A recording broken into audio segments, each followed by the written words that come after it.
The broadcast is now starting. All attendees are in listen-only mode. Good morning, everyone. We'll start in a couple of minutes. I appreciate everyone taking time to listen to what I have to say today. Thanks.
Good morning, everyone, and thank you for joining me on this wonderful Tuesday morning, December 8th. This is JP Dorval, Advocacy and Public Policy Liaison for Prevention Action Alliance, and this is our advocacy webinar. This is actually going to be our last advocacy webinar of 2020. So yeah, we're wrapping things up today, and today's webinar is actually going to be a little shorter.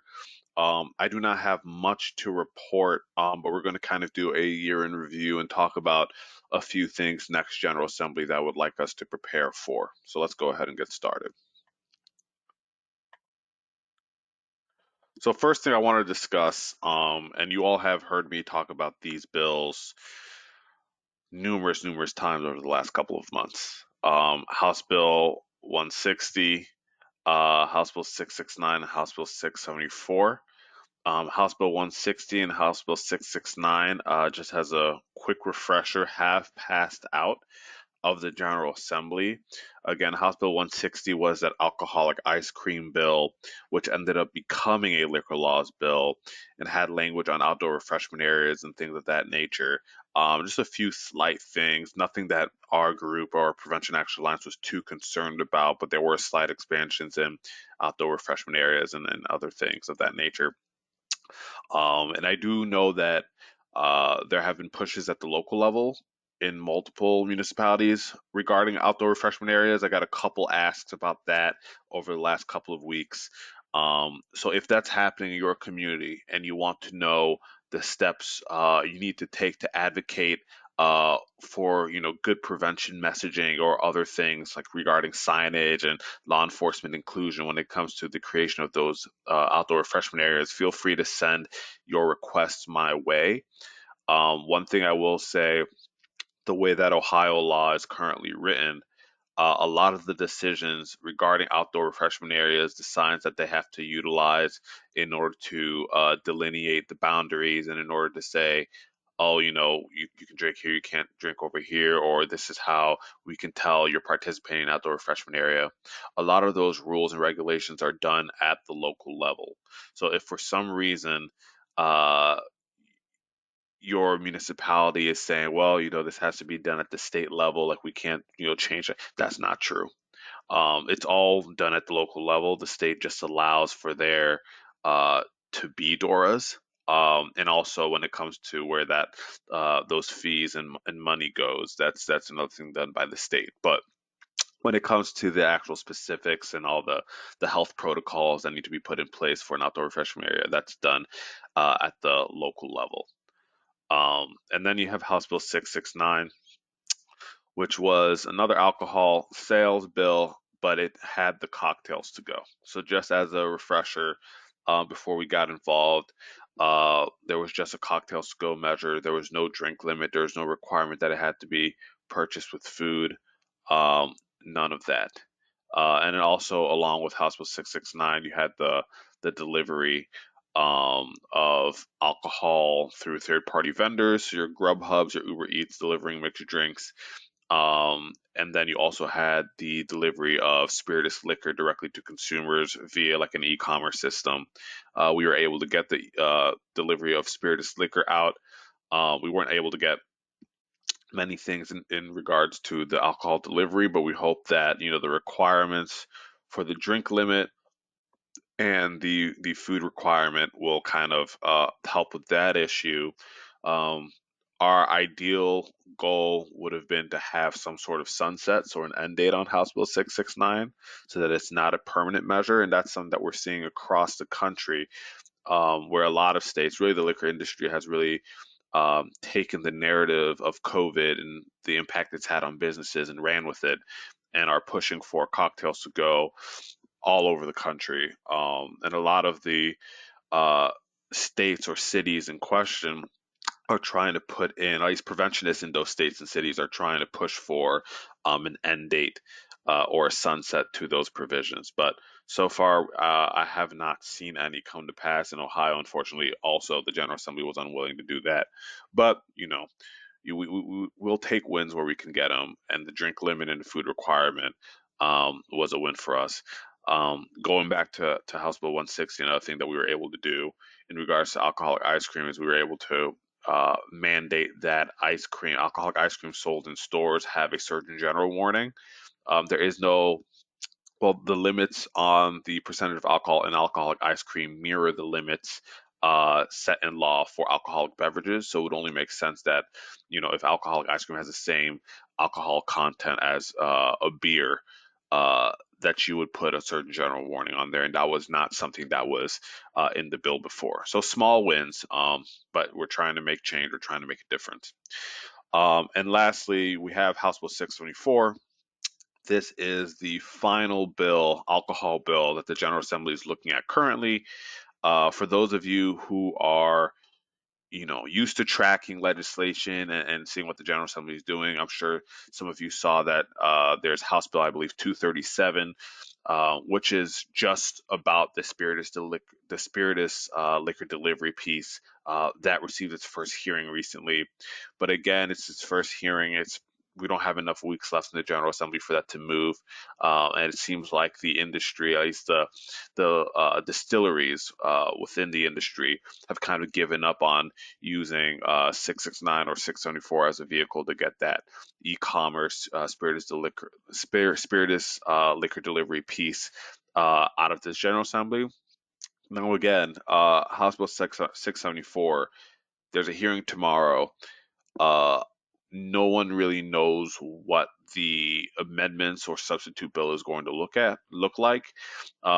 We testified on this with some help from some local coalition leaders, such as Jody Salvo, and made a very good case as to why the majority of these provisions need to leave.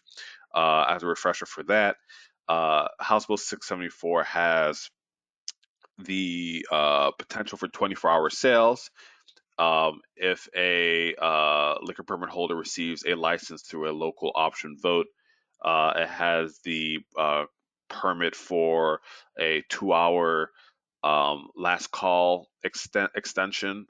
So on Saturdays and Sundays from 2 a.m. to 4 a.m. And also, they're trying to give everyone Sunday sales, which currently in the state you have to have a Sunday sales permit, a D6 permit, in order to have that, and that's also done through a local option election. In addition to that, there's even more DORA or outdoor refreshment area language here. But for this, it's pretty drastic. They're removing pretty much all the restrictions when it comes to populations and how many acres can a DORA be, like what's the limit on that, and things of that nature. So it's pretty bad. And then the last big piece for us is the social media in 674. Kind of allowing liquor permit holders to do product placement advertising via social media.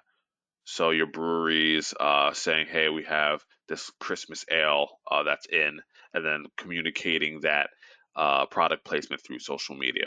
And because of the lack of age gating on social media, which essentially is how can you uh, prevent people who are not of age from accessing that info. Social media does not have that currently, and if a site or social media app boasts that it doesn't work properly or well enough for it to actually serve that purpose.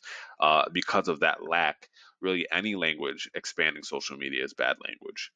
So we, communicated that to the General Assembly, the Senate President. So we will see how things shake up tomorrow. Tomorrow is going to be a big day to really figure out, whether 674 moves forward, whether these problematic provisions move forward, whether our advocacy and the advocacy that you all have helped with makes a difference. If you are hearing this for the first time and want to know how you can help now before the hearing tomorrow, um, feel free to send me an email.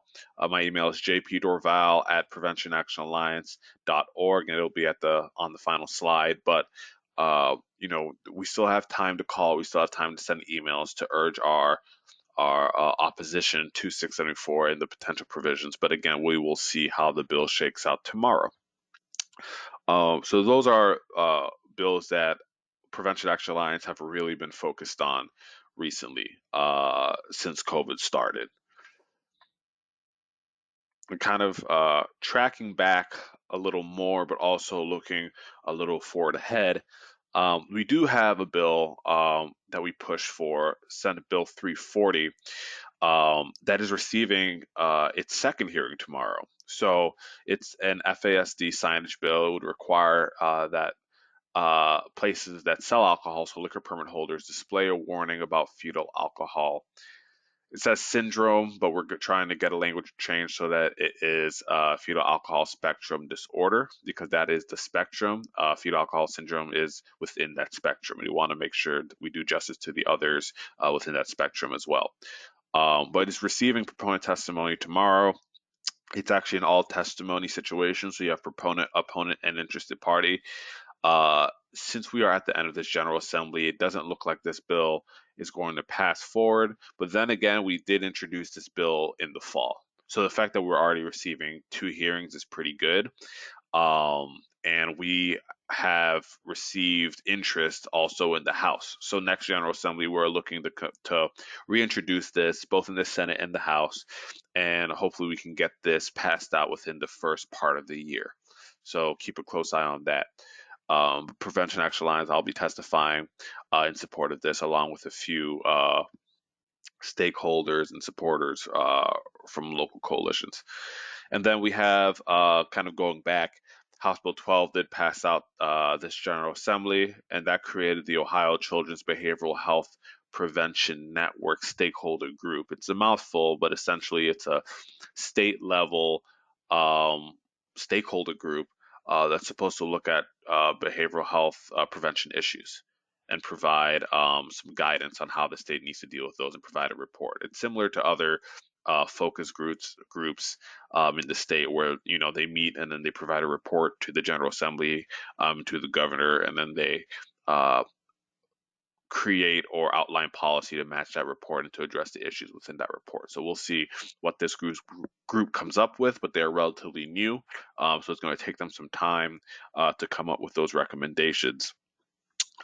And then one of the last bills, and obviously these aren't all the bills that we were tracking, but this is a bill that, for those of you who attended our advocacy day, that we were supporting, House Bill 123 to revise provisions. Actually, well, that is a mistake. But House Bill 123 actually is regarding school security and suicide prevention training. So disregard the language below. I apologize for that. But it is supposed to institute suicide prevention training in schools along with school security measures. And currently, the bill has just passed out of the House. It hasn't been delivered to the governor yet. But we are currently waiting for that to happen, and we'll see whether it can actually reach that step by the end of the year. So, a few things. As we look toward next General Assembly next year, I really want us as a field to take a proactive approach to prevention issues. So I put together a survey, a legislative priority survey that I will send out to this group, and I'll have it in our legislative update. We'll probably try to send it out to through the other network newsletters that PAA sends out. I want the field to let us know, what do you want us to push for legislatively in 2021 and 2022. Um, when it comes to health policy and behavioral health, usually we are on the reactionary end. We tend to react to bills or bad bills that are introduced. And I think it's about time that we take a more proactive approach and actually introduce bills to help people, to help the state, to help our folks within prevention. So that is our goal. Ideally, next General Assembly will have about 3 to 4, maybe 5 bills that we've advocated for, that we've gotten introduced. So that includes looking for sponsors, organizing stakeholder meetings, and things like that.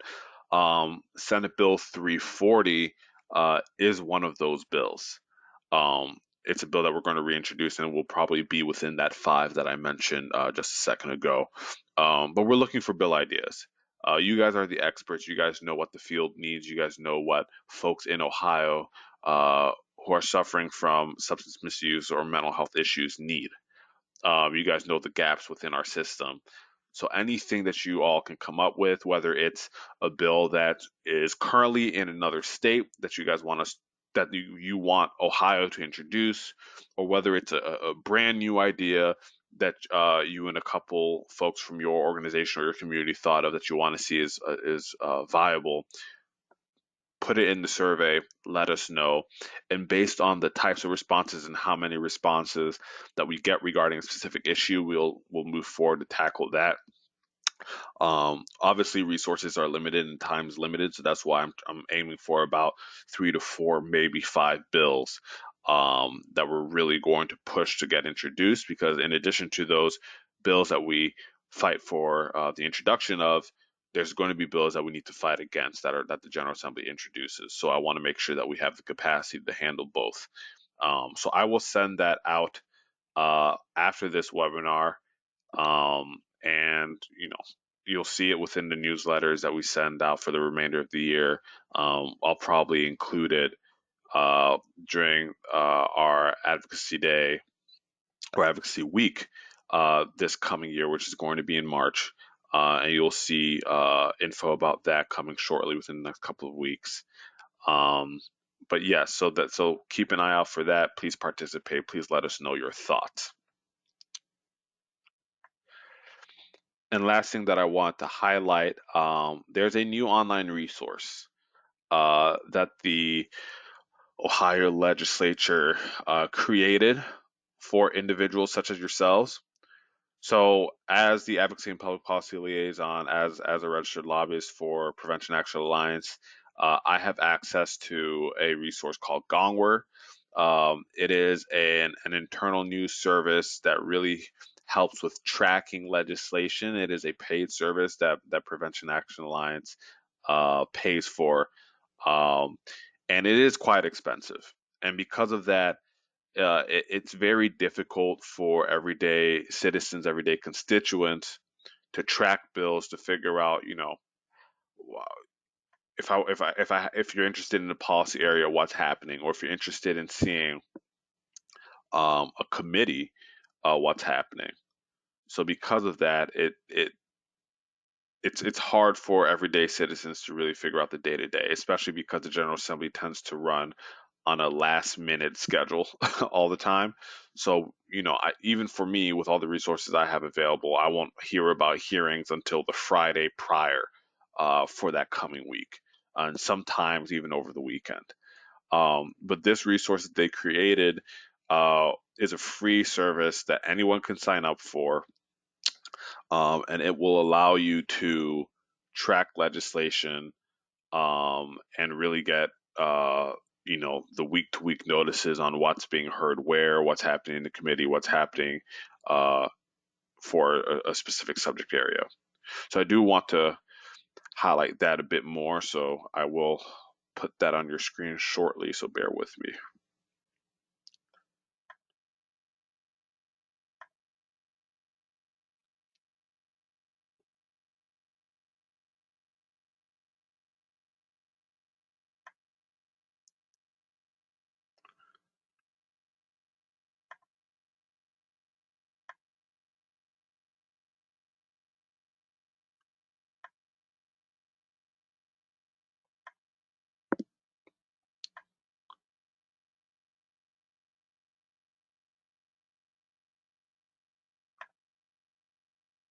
So up on your screen, you should see the main page for the My Ohio Legislature tracking tool.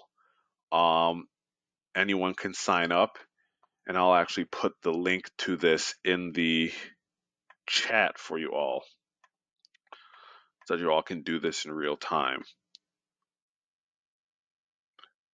So here's the link to this resource. All you have to do, if you don't have an account, which many of you probably don't, put in your email address, create a password. And I've actually already created one myself. So let me log in.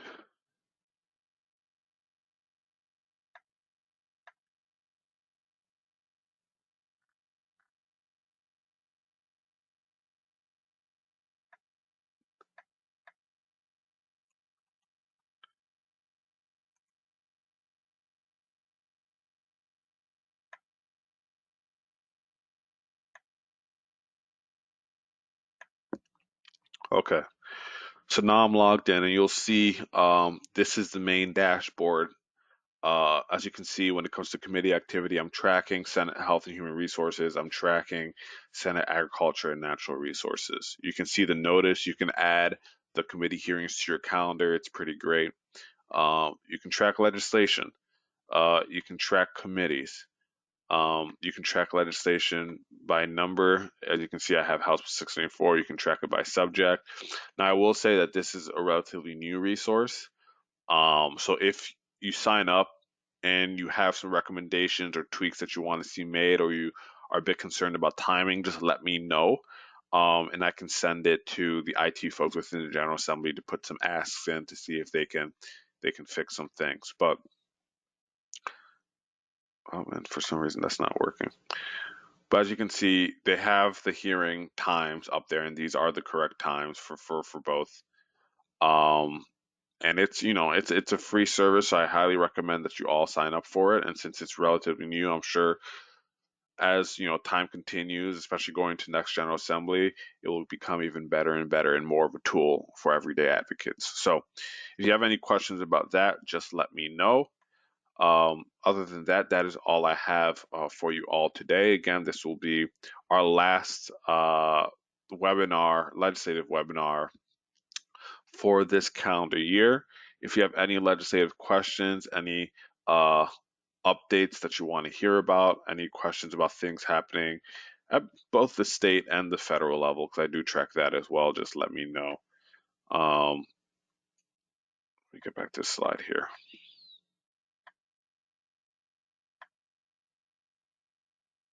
And again, my email is up here, jpdorval at preventionactionalliance.org. It's been a great year. We've done a lot.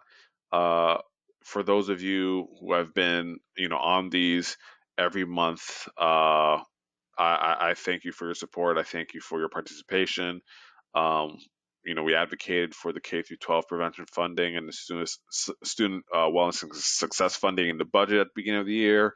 We're closing it out with some alcohol advocacy, and it's been a busy year. And I think next year, if we take more of a proactive approach, we'll see even greater results. So I thank you, and I appreciate everyone for their partnership and their help in that. So I'm going to leave the webinar open. If anyone has any questions, just send it to me in the chat. And if I don't see anything come through within the next couple of minutes, we'll end it a bit early.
Okie doke. So I'm not seeing any questions come in.